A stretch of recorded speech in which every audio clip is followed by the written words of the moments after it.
அல்ஹம்துலில்லாஹ் அஷ்ஹது அன் லா இலாஹா இல்லல்லாஹ் வஹ்தஹு லா ஷரீக லஹு.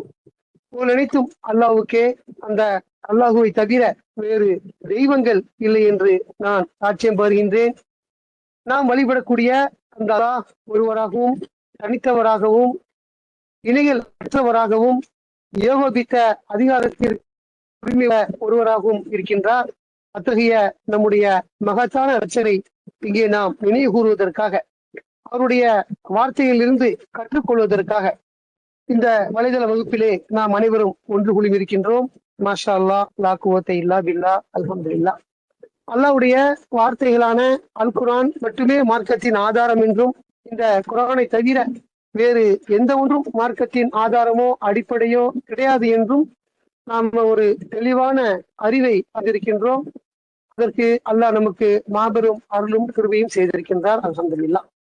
அல்லாஹ்வுடைய வார்த்தைகளான இந்த அல் குர்ஆன் 114 அத்தியாயங்களை கொண்டதாகவும் 6346 வசனங்களை உடையதாகவும் இருக்கிறது. நம்ம தொடர்ச்சியா ரேண்டமா விருப்பப்பட்ட வசனங்களை, தெரிஞ்ச விஷயங்களை பேசிட்டு வரோம். அல்லாஹ் நமக்கு இந்த நிகழ்ச்சியின் மூலமா எதனை கற்றுத்தர நாடுகின்றாரோ அவனை கற்றுக்கொண்டு வருகின்றோம்.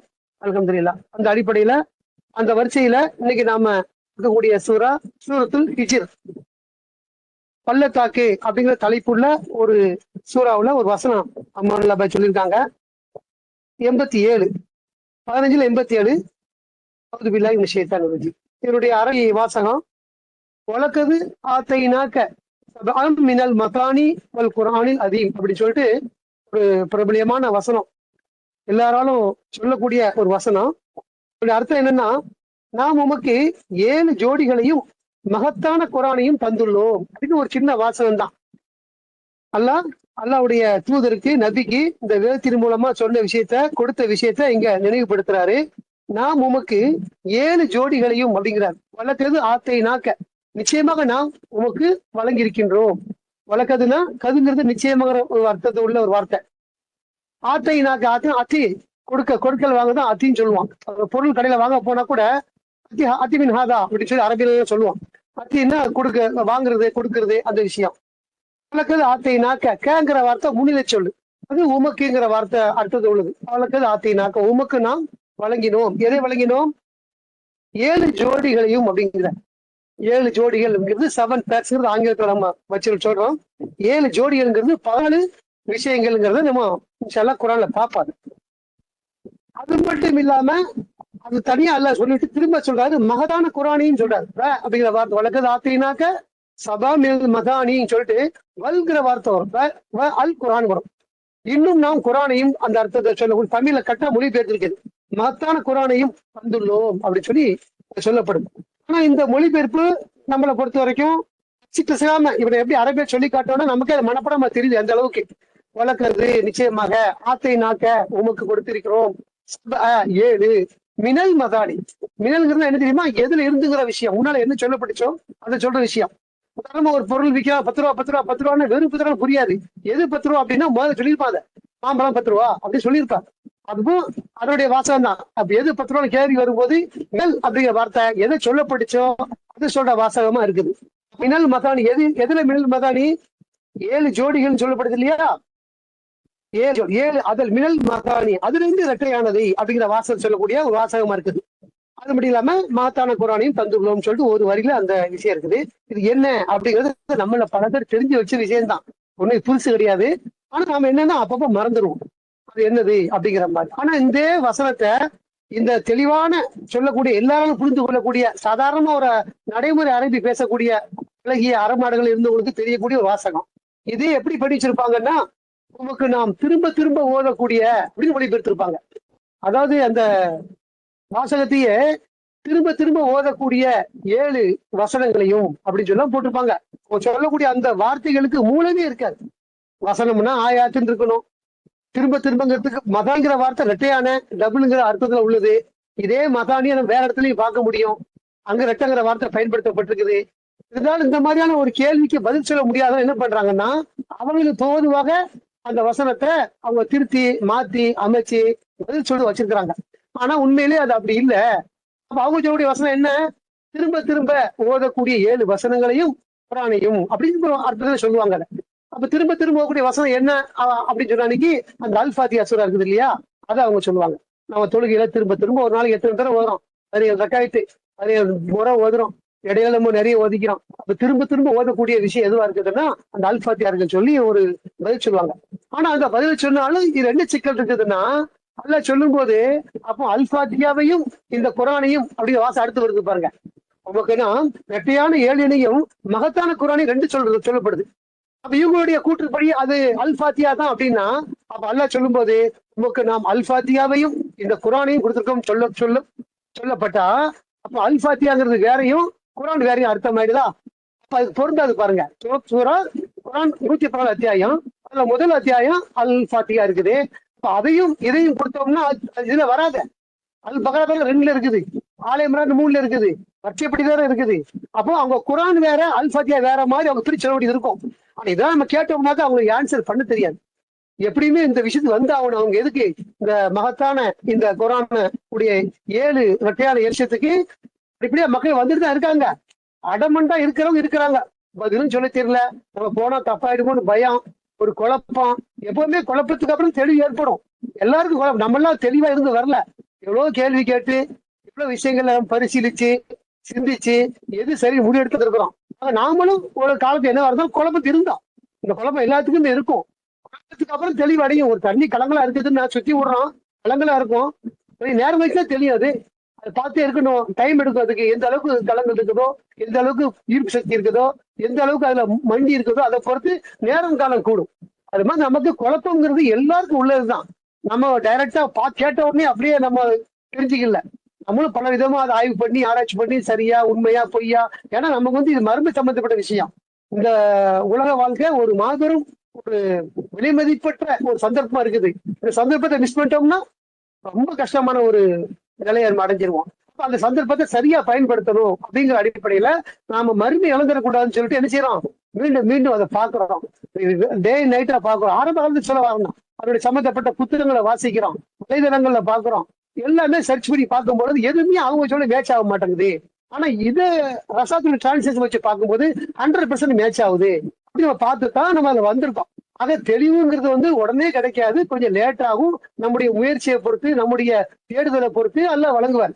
அந்த அடிப்படையில அவங்களுக்கு இந்த குழப்பத்துக்கெல்லாம் வர்றதே இல்லை. மார்க்கத்தை உறுதியா பின்பற்றினா தானே அவங்க இது யோசிப்பாங்க. மார்க்கத்தை பின்பற்ற உறுதிதான் கிடையாது.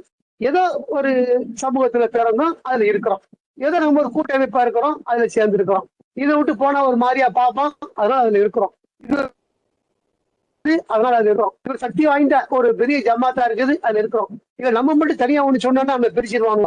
நம்மள சமூக பரிஷ்காரம் செய்வான், நம்மள அடக்குமுறை பண்ணுவான். இப்படிலாம் பயந்துதான் மக்கள் உள்ள இருந்துட்டாங்களே தவிர அதுக்கப்புறம் தொடர்ச்சி சிந்திக்கிறது இல்ல. பயப்படுறது தப்பு கிடையாது.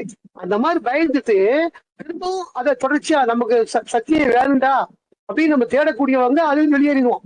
அதுக்கு நம்மளாம் வந்திருக்கிறோம். நம்மளும் அந்த ஜமாத்துல இருந்து அடக்குமுறைக்கு ஆளாக்கப்பட்டு சமூக பரிஷ்காரம் செஞ்சுதான் வந்திருக்கிறோம். ஆனா அதுக்கு என்ன, கொஞ்சம் டைம் எடுக்கும். நமக்கு சத்தியத்தை தேடி வந்திருக்கிறோம் வெளியே. ஏன்னா அது ஒரு விலைமதிப்பட்ட சந்தர்ப்பத்தை நம்ம பயன்படுத்தாம மிஸ் பண்ணிடக்கூடாது. மருமைங்கிறது திரும்ப கிடைக்காத ஒரு விஷயம். மருமைக்கு போயிட்டோம்னா இந்த வாழ்க்கை கிடைக்காது, ஒருபோதும் கிடைக்காது. சொல்றாங்கல்ல, அவங்க நாங்க பார்த்துட்டோம், கேட்டுட்டோம், உறுதி அடைஞ்சிட்டோம், ஒரு முறை திருப்பி அனுப்பி வச்சுட்டா நாங்கள் நல்லவே செய்வோம் அப்படின்னு சொல்லி அவங்க 30 அத்தியாயத்துல அந்த வசனத்தை பார்க்கறோம். அப்ப இந்த மாதிரி அவங்க எல்லாம் சொன்னாங்கன்னா அதுதான் வாய்ப்பே இல்லை அப்படிங்கறத நம்ம அறிஞ்சிட்டோம். சோ அந்த வாய்ப்பு இழந்துடக்கூடாதுங்கிறதுக்காக நம்ம என்ன செய்யறோம், என்ன துனியாவுல கஷ்டம் வந்தாலும் நமக்கு சத்தியம் முக்கியம், உண்மை முக்கியம் அப்படி சொல்லிட்டு நாம அதை திரும்ப திரும்ப பாக்குறோம், சிந்திக்கிறோம். அந்த அடிப்படையில இந்த மார்க்கத்துக்கு நாம வந்தோம், மார்க்கத்துக்கு வந்தோம். அப்ப அதனுடைய மொழிபெயர்ப்பு நம்ம பார்க்கும் பொழுது அங்க எல்லாம் சொல்றாரு, வழக்கது ஆத்தினாக்க சபா மினல் மகானி வல் குரானில் அதீம், நாம் உமக்கு 7 ஜோடிகளையும் மகத்தான குரானில் தந்துள்ளோம். அப்படி 7 ஜோடி என்ன அப்படிங்கறத நமக்கு ரசாத் விளக்குறார். 7 ஜோடி என்ன அப்படின்னு சொன்னாக்க, அரபிய எழுத்துக்கள் மொத்தம் 28. தமிழ் எழுத்துக்கள் 247 இருக்கிற மாதிரி, ஆங்கில எழுத்து 26 எழுத்து இருக்கிற மாதிரி, அரபிய எழுத்து 28 எழுத்து. அலிபு சொல்லிட்டு நம்ம கடைசி வரைக்கும் பார்க்கலாம். 28 எழுத்து. இந்த 28 எழுத்துல நேர்ல பாதி என்னன்னா 14 எழுத்துக்கள். அது குரான்ல வந்து முத்திரை எழுத்துக்களாக பயன்படுத்தப்பட்டிருக்குது. அதுல ஒரு சான்று அதை வச்சிருக்குதுன்னு சொல்றாரு. அந்த 14 எழுத்துக்கள் தான் 7 ஜோடி அப்படிங்கிறத வெளிப்படுத்தப்படுது. அது அதனுடைய காலமா இருக்குது. எல்லா காலத்துக்கும் குரான் ஒவ்வொரு காலத்துல டைம் இருக்குது இல்ல, அப்பப்ப என்ன தேவை அப்பதான் வெளிப்படும். கம்ப்யூட்டரை பத்தி குரான் இருக்குது, ஆனா இத பழங்காலத்து மக்களுக்கு தெரியாது. அப்ப நவீன காலத்து மக்களுக்கு அந்த வசனமும் நம்ம பாக்குறோம். 2882 அது கம்ப்யூட்டர் சம்பந்தப்பட்டமானதுங்கிறத நம்ம வசனம் படிக்கிறோம். அது அதுக்குதான் பொருத்தமா இருக்குது அப்படிங்கிறதையும் பாக்குறோம். ஒவ்வொரு காலத்துலயுமே என்னது அது வெளிப்படுங்கிறத அறிக்கிறோம். அந்த அடிப்படையில வசனம் வந்து மேலோட்டமா இப்படி இருக்கும், ஆனா அதை வந்து காலத்தின் போது அல்ல வெளிப்படுத்துவாருன்னு அறிகிறோம். அந்த அடிப்படையில அப்ப இது ஆதி காலத்துல இருந்து இருந்தாலும் எப்படி சொல்லப்படுதுன்னா, நமக்கு நாம் 7 ஜோடிகளையும் அப்படின்னு சொல்லப்படுது. அப்ப 7 ஜோடி எல்லாருமே குரான் ஒளி அந்த அந்த ஆதி காலத்திலேயே முகமது நபி காலத்திலேயே தூதர் காலத்திலேயே அவர் இருந்த கூட இருந்த மக்களுமே அதை ஒன்னொன்னு சிந்திக்க ஆரம்பிச்சா விடை கிடைக்கும். எல்லாரும் சிந்திக்கிற மாதிரி இல்ல, எல்லா வசதியும் விளக்கம் சொல்ல முடியாது. அந்த காலத்தினுடைய நேரத்துலதான் ஒரு காலகட்டம் இருக்குது. 6 அறுதியில் பாக்குறோமா இல்லையா? ஒவ்வொரு விஷயத்திற்கும் ஒரு காலகட்டம் உண்டு. அது அப்பதான் அது வெளிப்படுங்கிறத நம்ம அறிகிறோம். அப்ப இருந்துச்சு, ஆனா இதை பத்தி யோசிக்கிறதுக்கு சிந்திக்கிறதுக்கு ஆள் கிடையாது. இப்ப அது வெளிப்படுத்த ஒரு தூதர் வந்திருக்கிறாரு, அவர் நமக்கு அதை தெளிவுபடுத்துறாரு. அப்ப அது என்னன்னா அரபி எழுத்துக்கள் மொத்தம் 28, அதுல நேர்ல பாதி 14, அந்த 14 எழுத்துக்கள் தான் 7 ஜோடிகள் அப்படின்னு சொல்லப்படும். நம்ம பாக்குறாரு 7 ஜோடினா 7 2 14. அப்ப அது என்னெல்லாம் அப்படின்னாக்கா நம்ம தொடக்கத்திலேயே பாக்குறோம். அல் பக்ராவுல அலிஃப்லா மீமே, அலிஃபுங்கிற ஒரு எழுத்து, லாமுங்கிற எழுத்து, மீமுங்கிற எழுத்து முத்திர எழுத்தா பயன்படுத்தப்பட்டிருக்கு. இந்த மாதிரி வரிசையா நீங்க பாத்தீங்கன்னா அலிஃப்லா மீம் ரா, அலிஃப்லா மீம் சாத், ஹா யா ஐன் சாத்து, காஹா யா ஐன் சாத் 5 எழுத்து, அது மாதிரி யாசீன் 2 எழுத்து, காப் 1 எழுத்து, மீமு, அது மாதிரி தாஹா, இப்படியா ஒரு முத்திர எழுத்து நம்ம 29 சூறாக்கள்ல பாக்குறோம். 28 நேர்ல பாதி 14. அந்த 14 எழுத்துக்களை 29 சூறாக்களினுடைய தலைப்பா அல்ல வச்சிருக்கிறாரு. குறிப்பிட்ட ஒரு சூறா 42க்கு மட்டுமே 2 வச்சிருப்பார். முதல் ஆயத்து ஆமீன், 2வது ஐன்சீன் காப்புன்னு இருக்கும். ரொம்ப வித்தியாசமா இருக்கும். இதெல்லாம் நம்ம காரணம் கேட்கும்போது அரபியர் ஏதாவது எழுதும் போது ஒரு முத்திரை தெரிஞ்சுட்டு செய்வாங்க, அதான் அது காரணம் மாதிரி சொல்லி முடிக்கிறாங்க. இந்த மாதிரி சொல்லக்கூடியவங்களுக்கு இந்த 42 அத்தியாயத்தினுடைய தலைப்புக்கு பதில் சொல்ல முடியாது. இல்ல அரபி அப்படி சொல்லுவாருன்னா எல்லாம் ஒரே மாதிரி இருக்கணும். 42க்கு ஏன் 2 தடவை வருது கேள்வி இருக்குது. ஆமிங்கிறது ஒரு வசனம், ஐன்சீன் காப் 2வது வசனம், அப்படி அமைக்கப்பட்டிருக்கு. அந்த 2வது அந்த விஷயம் ரொம்ப வித்தியாசமா இருக்கும். அந்த அந்த அட்டவணை போட்டு பார்த்தோம்னா ஐன்ஸ் காஃபின்னு சொன்னா முதலத்துகளே ரொம்ப ஒரு கொலாப்சாட மாதிரியான கணக்கு இருக்கும். அதுல அது அந்த மாதிரிலாம் அல்ல வந்து அந்த முத்திரத்துக்கு எங்கெங்க வரணும், எப்படி செட்டப் ஆகணும்னா வச்சிருக்கிறாரு. அந்த அடிப்படையில 42ல 2 வசனங்கள் வச்சிருக்கிறார். அத இவங்க சொல்லக்கூடிய அந்த காரணங்கள்லாம் அப்படி இல்லைங்கிறத உடைக்கக்கூடிய அடிப்படையில அல்ல ஒரு அத்தியாயத்துல வச்சிருக்கிறாரு. ஆக இந்த மாதிரி முத்திரை எழுத்துக்கள் அப்போ வந்து இந்த மாதிரி அரபிய எழுத்துக்கள்ல 14 எழுத்துக்கள்ல நம்ம இப்ப சொன்ன அலிஃப் லாம் மீம்ல இருந்து நூனு காஃப்னு எல்லா எழுத்துக்கு மொத்தம் கூட்டி பார்த்தீங்கன்னா 14 எழுத்து இருக்கும். இந்த 14 எழுத்துக்கள் தான் அல்லாஹ் எங்க சொல்லும் போது இரட்டையான 7ங்கிற எல்லாமே எப்படி பாருங்க தெளிவா அப்படி அது காலத்தின் கட்டாயம் அப்படின்னா அது வெளிப்படுங்க அடிப்படையில இரட்டையான 7 அந்த நபிக்கு தூதருக்கு நபி அந்த குரான்ல இறக்கப்பட்டது அல்லாஹ் வெளிப்படுத்தார். உமக்கு நாம் நிறைய அற்புதம் இருக்குது. ஒவ்வொரு நபிக்கும் கொடுக்கப்பட்ட அற்புதம், முகமதுக்கு கொடுக்கப்பட்ட அற்புதம் இதுவா இருக்கு, குரானுக்கு கொடுக்கப்பட்ட அற்புதம் இதுவா இருக்குது அப்படின்னு சொல்லிட்டு அதெல்லாம் உமக்கு நாம் இரட்டையான 7 வழங்கி இருக்கின்றோம் அப்படிங்கிற அந்த இரட்டையான 7 என்னங்கிறத இப்ப நம்ம விளங்கி இருக்கிறோம். இன்னைக்கு நம்ம பார்க்கலாம் அந்த குரான்ல அத்தியாயத்து ஒவ்வொரு அத்தியாயத்தினுடைய சில குறிப்பிட்ட 29 அத்தியாயத்திலையும் முதல் வசனம் அதுவா இருக்குது. அதனுடைய அத்தியாயத்துக்குள்ள அந்த எழுத்துக்கள் சம்பந்தமா இப்ப காப்புன்னு எடுத்தா அதுக்குள்ள 57 காப்பு இருக்கும். யாசின் எடுத்துட்டா 19 அடிப்படையில இருக்கும், 19 மடங்காக இருக்கும். அப்படின்னா நம்ம வந்து அத்தியாயம் செக் பண்ணி பாக்குறோம். இன்னைக்கு ரொம்ப சிஸ்டம்லயே வந்துருச்சு. சாட்ஜிபில போட்டாலே கேட்டு சொல்லிடும் உங்களுக்கு அரபி எழுத்துக்கள்ல இது எத்தனைன்னா இப்போ நம்மளால எண்ணிலாம் பார்க்க வேண்டிய அவசியமே இல்லை. சாட்ஜிபில போட்டு யாசின்ல எத்தனை எத்தனை சீன்னா அந்த நம்பர் சொல்லிடும். நீ அதையும் இந்த அட்டை எடுத்து பார்த்து கேட்ச் பண்ணி பார்த்தீங்கன்னா கரெக்டா இருக்கும். நம்மளும் மேனுவல்ல பார்க்கலாம், அதுல உழைக்கிறது சிறப்பு. இன்னும் நம்ம உறுதி பண்ணிக்கிறதுக்கு செய்யணும் அந்த விஷயத்த. இருந்தாலும் மேலோட்டமா பாக்குறதுக்கு அந்த மாதிரி ஆப்ஷன் இருக்குதுங்கிறத சொல்ல வரேன். அந்த மாதிரி இருக்குது. சோ அந்த மாதிரி எழுத்துக்களை தான் அல்லங்க முகமது கொடுக்கப்பட்டதாகவும் இது இல்லாம அடுத்தது அல்ல என்ன சொல்றாரு, மகத்தான குரானிங்கிறார். குரானையும் கொடுத்துருக்கோம். அப்ப குரான்ல இது வந்து எழுதி இருக்குது இந்த வசனங்கள். ஏன்னா அதுக்கு அர்த்தம் குரான்ங்கிறது என்ன, நமக்கு விஷயங்களை சொல்லக்கூடிய விஷயம். அடுத்த குரான்ங்கிறது நம்ம சட்டங்களை சொல்லக்கூடிய புத்தகம், வழிகாட்டக்கூடிய புத்தகம், விஷயங்களை விலக்கி சொல்லக்கூடிய புத்தகம், வரலாறு உள்ள புத்தகம், உண்மையை சொல்லக்கூடிய புத்தகம், நேர்மையான இருக்கக்கூடிய விஷயங்களை சொல்ல இருக்குது. நம்முடைய வாழ்க்கையினுடைய முறைகளை சொல்லக்கூடிய விஷயமா இருக்குது. ஆனா அதுல இது அடங்குமானு இது அடங்காது. சட்டத்தை சொல்லக்கூடிய விஷயத்துல இது வருமானா இது வராது. அதுக்கு அல்லாஹ் பிரிச்சு சொல்றாரு, இது வேற அது வேற அப்படின்னு சொல்லிட்டு. குரானுக்குள்ளதான் அது இருக்குது.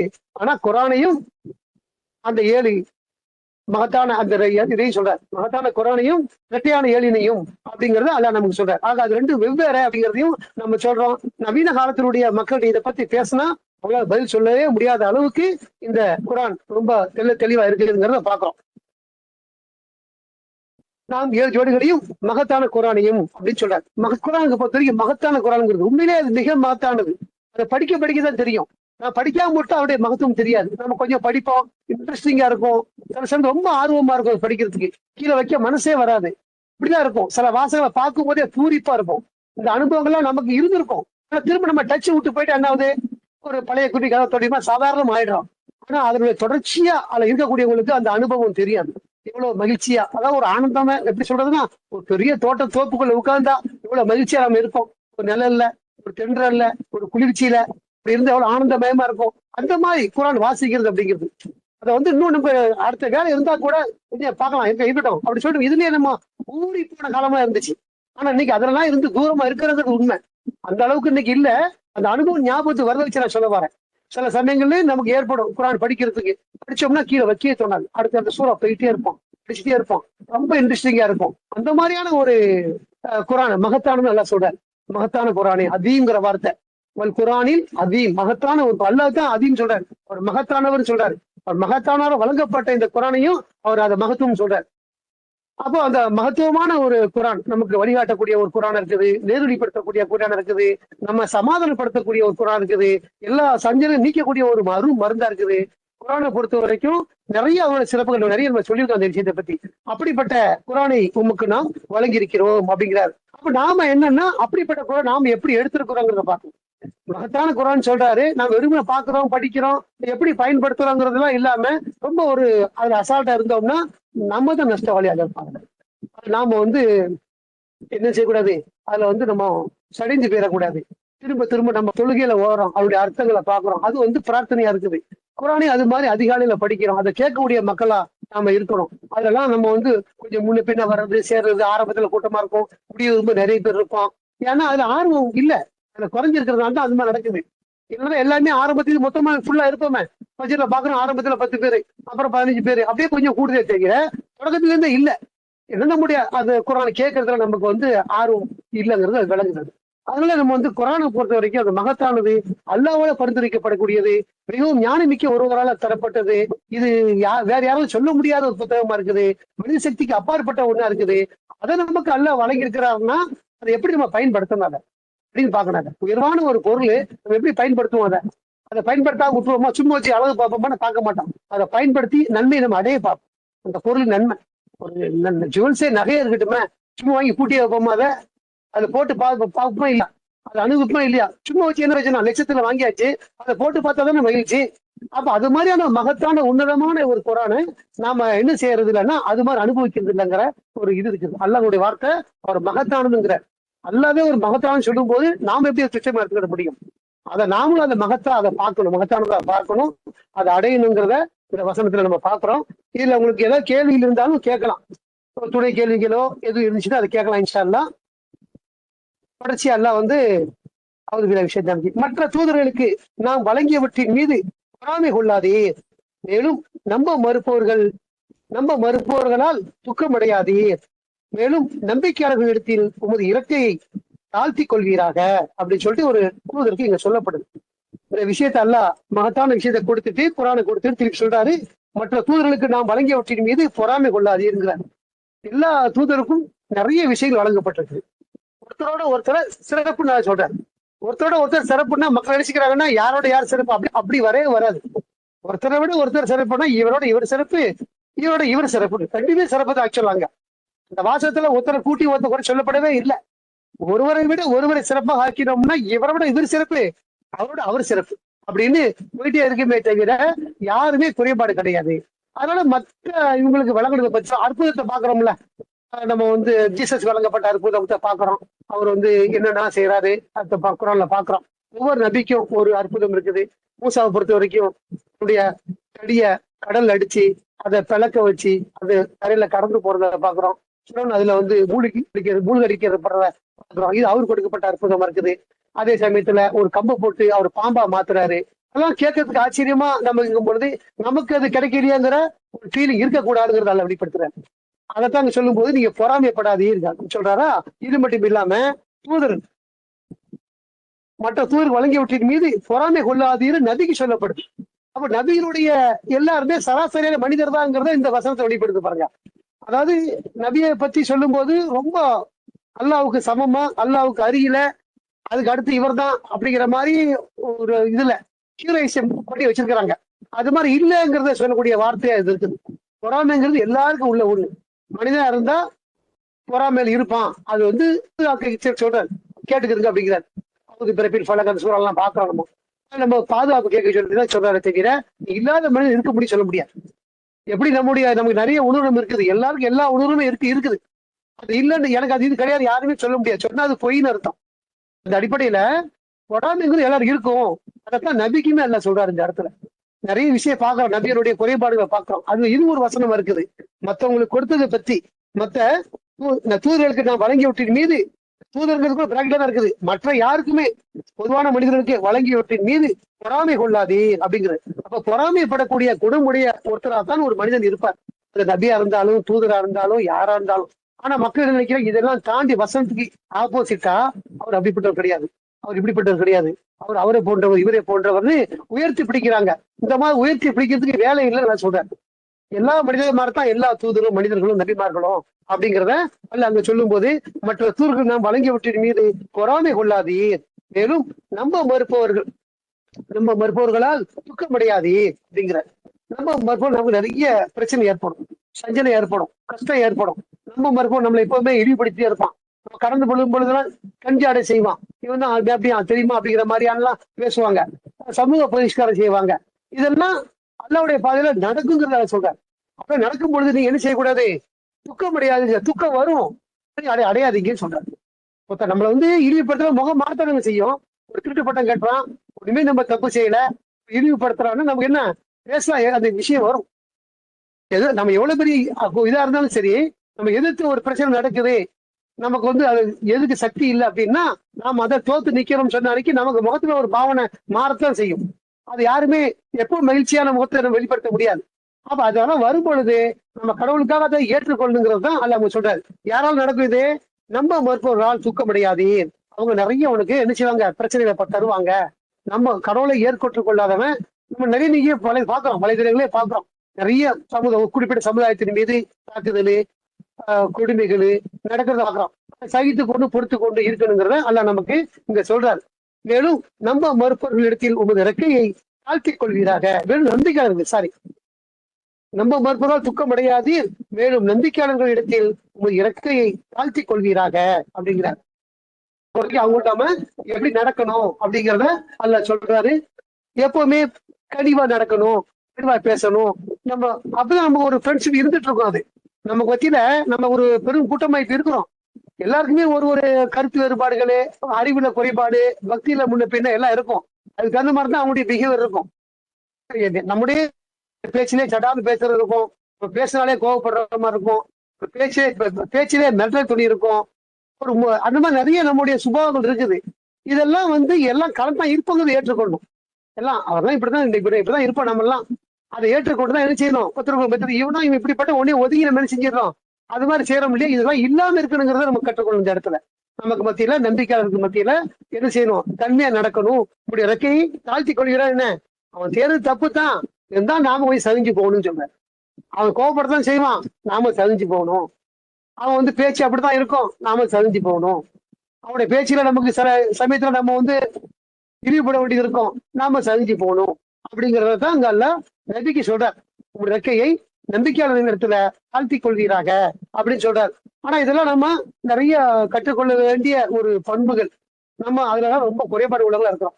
யார் யார் எப்படியோ அதுக்கு தகுந்த மாதிரி நம்ம நடந்துட்டு போயிட்டு இருக்கோம். யாரா இருந்தா அரவணைச்சு போறதுல நம்ம குறைபாடு இருக்குது. அதை வந்து எப்படி சொல்றது, அது அந்த மாதிரி தான். அந்த மாதிரி எல்லாருக்கும் குறைபாடு உள்ள நினைச்சுக்கணும். என்கிட்ட நிறைய குறைபாடு இருக்கும், உங்கள்கிட்ட இருக்கும். என்கிட்ட இல்லாத உங்கள்கிட்ட இருக்கும், உங்கள்கிட்ட என்கிட்ட இருக்கும், அட்ஜஸ்ட் பண்ணி அப்படி போகணுமே தவிர ஒவ்வொருத்தரும் குறைகளை பார்த்துட்டு பிரிஞ்சிடக்கூடாது.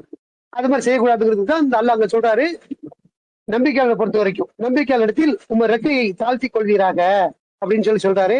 ஆக நமக்கு அல்லாஹ் இந்த வசனம் மூலமா ஒரு மாபெரும் அற்புதத்தை வெளிப்படுத்துற விஷயத்த, ஒரு ரகசியத்தை வெளிப்படுத்திருக்கிறாரு. நாம் இன்னைக்கு அதை பார்க்கிறோம், உரசி பார்க்கிறோம். 100% மிக சரியா இருக்குது, அவனுக்கு ரொம்ப பொருத்தமா இருக்குதுங்கிறத பாக்குறோம். அதை நமக்கு அல்லாஹ் கொடுத்த பெரிய அற்புதமா இருக்கு. அதை புரிஞ்சுக்கிறதுக்கே நம்ம புரிஞ்சுக்கிட்டோம்னா நம்மளே அது புரிஞ்சுக்கல, புரிய வச்சிருக்கிறாரு அல்லாஹ். அது அல்லாஹ்வுடைய மாபெரும் அற்புடையா இருக்குது. தொடர்ச்சியா நாம நம்முடைய வாழ்வுல எந்த காலத்திலையுமே அல்லாஹ் மட்டும் அப்படிங்கிற விஷயத்துல இருந்து சரியிடாம இருக்கிறதுக்கு அல்லாஹ் நமக்கு இன்னும் மாபெரும் அருளும் கிருபையும் செய்யணும்னு சொல்லி பிரார்த்தனை செஞ்சு நாம இந்த உரையை நிறைவு செய்வோம். வார்த்தையின் போய்த்தும் அல்லாஹ்வுக்கே. மாஷா அல்லாஹ், லா குவத்த இல்லா பில்லா, அல்ஹம்துலில்லாஹ். ஸலாமுன் அலைக்கும்